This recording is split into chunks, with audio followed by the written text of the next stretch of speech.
Are we good? Did we do it? Fucking finally.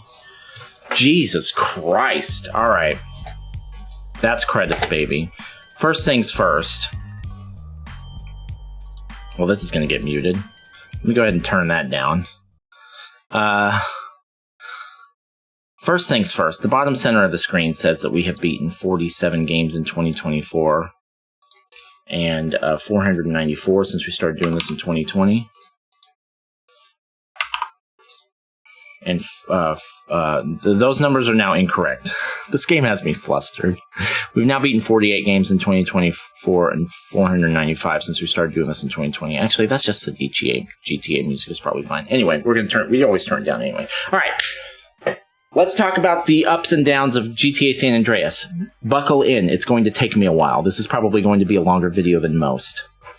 I expected to like this more than any of the other ones because I had heard from many people that this was their favorite GTA, even including the newer ones. It's my least favorite by far, and I will tell you why. Let's start with the positives. I think this one easily has the best story of any of the games and the best. So I've played GTA 3. I haven't played 1 or 2, but I played 3, Vice City, and now San Andreas. And of those 3, I think this one easily has the best story and the best story arc. The rise to power in Vice City is pretty cool. It's very good. It's a good blueprint for this kind of thing. But this one kind of blows it out of the water because you go from just being this hood guy that's just, shooting up people randomly on the street to, running casinos and flying Harrier jets. So there is a much bigger, like in GTA 3 didn't really have any of that. And then Vice City had started that, and then this one blows it way out of the water. So I think that story arc is incredible.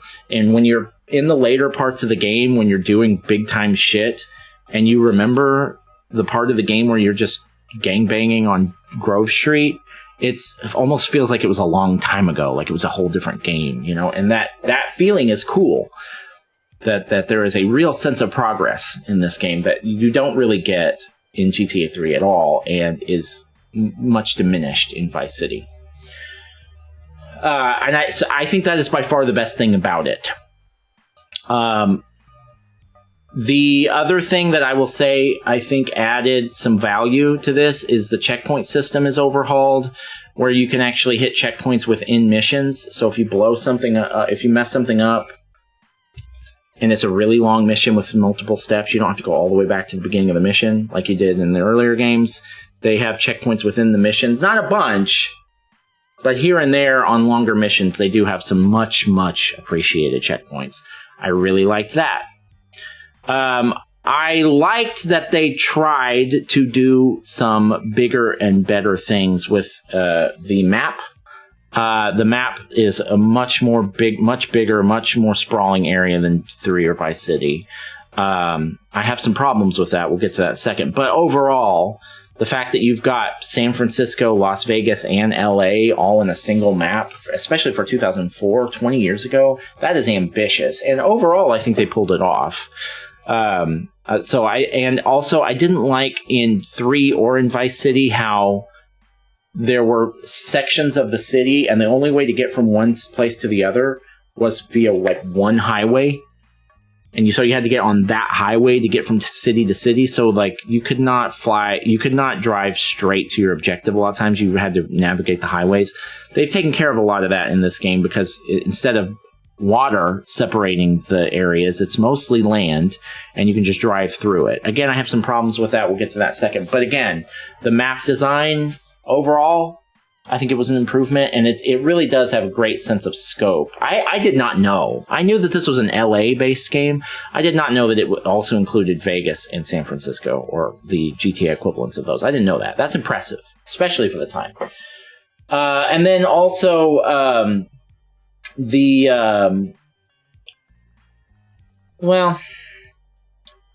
think those are the big things.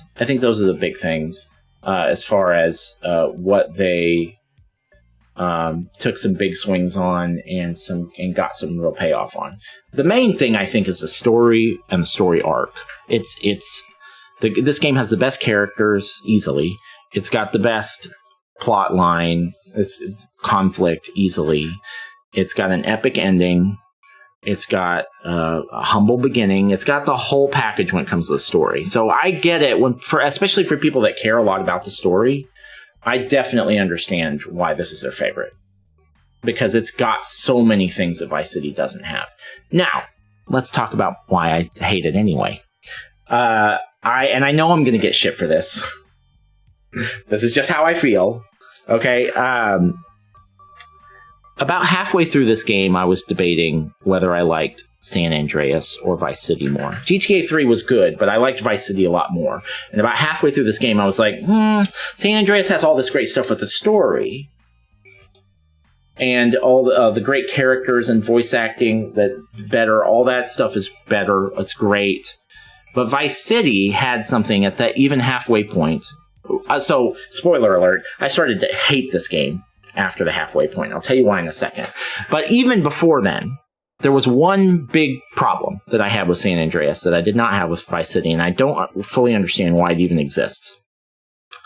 The most fun thing in this game, this fucking game's breaking constantly. It's like keeps freezing. We'll get to that in a second too. The number one thing that I love about GTA that's the most fun is the driving. Just driving around in this game is fun. It's fun to have all the different variety in cars, navigating traffic, hitting pedestrians, chasing people, running away from people, tailing people, shooting at people from your car. All the stuff that's car-based is the reason for me that GTA at its core has a fun gameplay loop. In this game, it appears there's a lot less variety in vehicles, in cars. Specifically, we're talking about cars right now. There's a few different models, but it seems like there are fewer. And even when there are different kinds of cars, they mostly seem to drive about the same way. In GTA 3 and in Vice City, if you were getting in a sports car, you knew you were going to get in something that was way faster and handled way better than anything else. Depending on the sports car, there was some maybe that didn't handle that well, but there was nuance there. In this game, every car drives like fucking garbage. Almost every car, the handling is horrible. You get in a sports car, the handling's still horrible. Maybe it's a little bit faster. It seems like maybe they tried to... no, we're done with this. It seems like maybe they tried to make it more realistic. And so, realistically, yeah, the handling wouldn't be super tight in every vehicle, or even in most vehicles. And maybe there's not that much of a variance in speed. But I don't know if that's true. And if it is, I think it's a bad move, because this isn't exactly the most realistic game. But the driving just isn't as fun. The variance in the vehicles just isn't there in the same way. And there just simply don't seem to be as many vehicles. You go into a certain part of the map, and there's certain types of vehicles, like you see a lot of trucks in the country, and more sports cars in Vegas, and yada yada. But even when you get into one of those cars, it drives bad. The handling is bad. And I've spun out probably 3 times more in this game, maybe more, 5 times more in this game than both the other games combined. Because I just lose control of my vehicles. That just didn't happen that much in Vice City and 3. And maybe it is more realistic, but it's not as fun.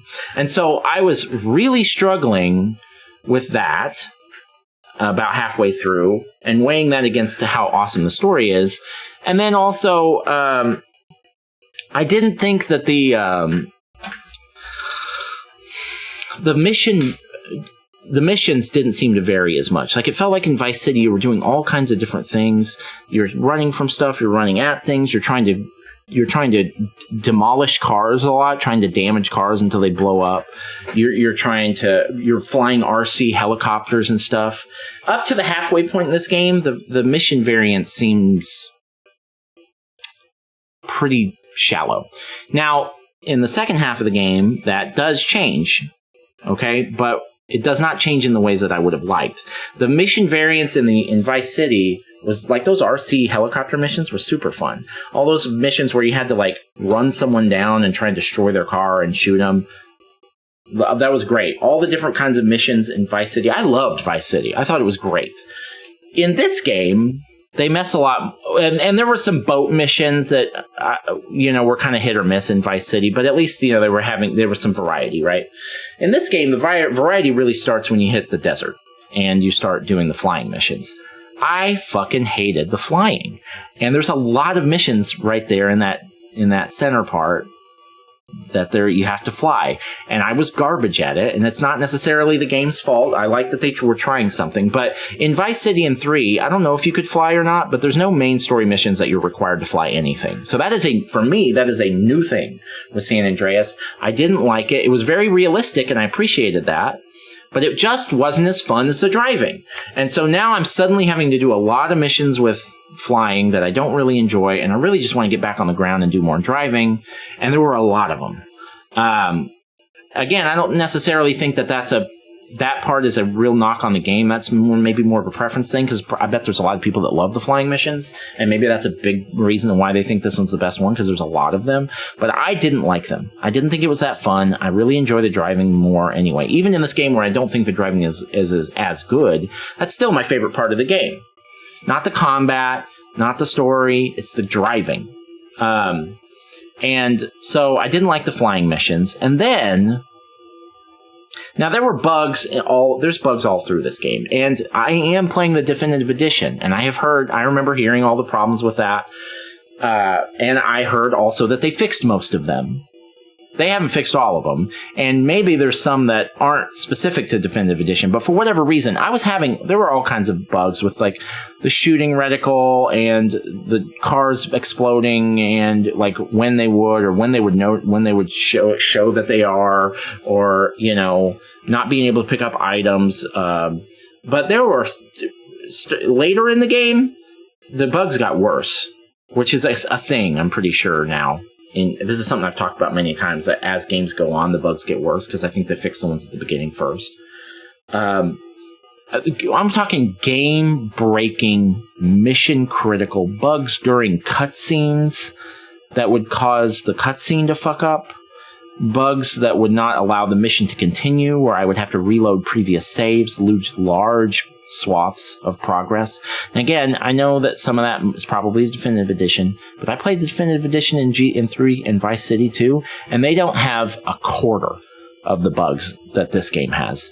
Maybe because it's much broader in scope and there's a lot more to do and there's a lot more to fix, but there are still a ton of bugs in this game. Some of them, I would look them up and they would be known things. Some of them, I just have no idea, because I couldn't find any information about them, but riddled with game-breaking bugs. At 2 different points, I thought I was going to have to walk away from the game, because I thought I was going to have to start over, and I wasn't going to do that. I managed to figure it out eventually with the help of Reddit, but that's unacceptable. That's game-breaking mid-mission cutscene bugs. Unacceptable. I don't care if maybe Rockstar did outsource I've heard that they outsourced the production of the Definitive Edition. That's still on them. They're still paying for it. That's part of, a lot of times if I see a bug and it's something I emulated on PC or something like that, I try not to hold those against the game, because that wasn't part of the original experience. Maybe this isn't part of the original experience. Maybe it is. There's no way for me to know for sure without doing a lot more digging than I'm willing to do. But at the end of the day, this is a Rockstar product, and the Definitive Edition still counts. And so I'm counting that against the game. The fact that the bugs were fucking horrible, especially in the later half of the game. I mean, let me tell you, so I played GTA 3 and GTA Vice City. In GTA 3, I died 78 times. In GTA Vice City, I died 43 times. In San Andreas, I died 251 times. And I'd say at least a quarter of those had nothing to do with anything that was under my control. They would be I would be shooting someone, and then they would just shoot through a pillar. Or they would shoot through the floor because they were under me. Or they would shoot through a wall. Or something would blow up that wasn't on fire and had no indication that it was about to blow up. all kinds of stuff like that. And it was fucking maddening. Okay, I know we're going on for a while, but we're not done yet. The last main thing, I think, GTA 3 and I know Vice City had this part later in the game where suddenly the optional stuff becomes required because you have to do a certain amount of it in order to unlock the final mission or the final series of missions. I don't remember if GTA 3 did for sure or not. I played that one last year and I'm foggy on it. But I know Vice City did because you had to buy properties and do the property missions. So you had to raise a lot of money and then you had to do all the missions associated with that or all the required missions associated with that property in order to eventually, and you had to do that like 3 or 4 different times, maybe more, in order to eventually unlock the final series of missions. I thought that was a pain in the ass. It was the worst thing, in my opinion, about that game. But it's just I recognize that's a preference thing. A lot of people don't mind that, especially if you're playing this game really thoroughly, then it's a non-issue, right? This game didn't do that, and I was thankful for it until the very last mission. At which point, and I had to look this up to help me because I wasn't clear on exactly what I had to do. You have to, if you played this game, you know this. You have to take over all these different neighborhoods and you have to get a certain percentage. 35% of the neighborhoods have to be owned by the Grove or whatever in order for you to be able to unlock the final mission.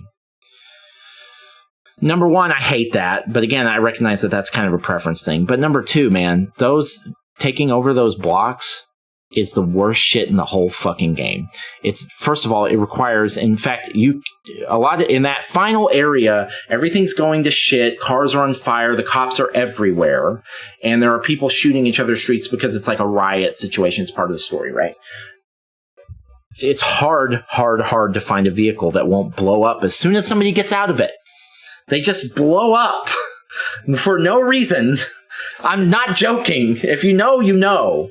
And so I would get into vehicles and they would immediately, as they were getting on fire, and of course the animation for me getting out is long enough that it just blows up before I can get back out. So first of all, finding vehicles is hard. But even when you get to the city blocks and you have to initiate the mission, it is unclear how to initiate the gang wars. At least at first. It took a lot of trial and error.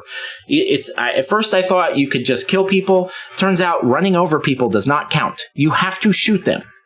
Or, I don't know, maybe melee them. I didn't try that. But you can't run them over, because I tried that for like an hour. Just running over gangsters. I understand why. Maybe that you wouldn't be allowed to do that.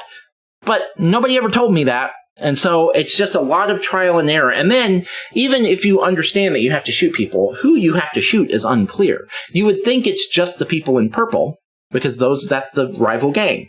That's not true. There are other gangs that are in white or black or spots or whatever. And it seems that my best guess is that you have to shoot one of the gang members. But I'm colorblind, so I don't fucking know who's in green or purple or red or blue or what. And that, again, that's a me problem, right? I get it. I don't expect a game from 2004 to be fully accessible. But it was extremely difficult for me to be able to tell who. So I would just shoot everybody. And of course, the cops are fucking everywhere, so it's very difficult not to get entangled with the cops. And 35% of the properties, when you haven't been focusing on it at all, or even if you have, you can lose them over time. So let's say you did a bunch of it really early and then didn't do it again. You would have to do it just as much as me. And it took hours and hours to get all of I almost quit. It took me hours and hours to get to where, with a bunch of stupid deaths where cars are exploding and cops are shooting me and people are shooting me that aren't even in the gang that I'm in, or they're not on my radar as an enemy. It was maddening. It was torture. It was zero fun. I hated it. Finally, I got all that done. And then, of course, the last mission, I expected this. The final mission is a fucking gambit from hell. And they always are. GTA 3 and Vice City both did the same thing. They were extremely difficult final missions. I was prepared for that. And there were bugs galore in it. And I got through it eventually and whatever. But in a nutshell, This is easily my least favorite because the driving sucks comparatively. I hate the flying missions. The bugs are everywhere. And the final grind to unlock the final mission is the opposite of fun for me. Those are my main reasons. Okay, so if anybody asks, that's what I hated about this game. I'm gonna rank and review this game like I do every other game, and I know I'm gonna get shit for shitting on this game because I'm going to shit on it all over. And I'm looking forward to doing it. And I know I'm gonna get shit for it, and I'm not trying to stir up shit, but I'm gonna direct people to this video if they want a full explanation. Probably one person out of, whoever talks to me about it will actually look at it. In any case, that's the reason, okay? I don't like this game. I'm going to bury it in my rankings. The story is great, but story isn't even on my top 5 list of things that are really important to me. I realize for some people it is, and that's fine. That's fine. And I'm maybe even the minority, but the story doesn't matter that much to me. So even though this game easily had the best story and the best story arc, that's just not enough to make up for the fucking horrible gameplay that is all over this game, and the bugs and the terrible grind at the end. I hated it. I fucking hated it. Overall, I think this is still a good game. I think there's a lot of games that are 20 years old that have a lot of bullshit in them by today's standards. I recognize that. I get it. But at the end of the day, I'm going off Vice City, which I fucking loved. And it's a much simpler experience, but it's also a lot cleaner. And ultimately, that's why I like Vice City 10 times more than this game. If I was going to go back and play a GTA game for fun, I wouldn't get within 50 miles of this fucking game. I'd go back and play Vice City. That was great. That game was great. This game, maybe it is great, but I hated it. Alright, that's it. I'm done shitting on it. Last order of business, GTA San Andreas. I'm glad we finally got through you. But we are now going to delete you from our consoles and never play you again. Get the fuck off of my PlayStation, please.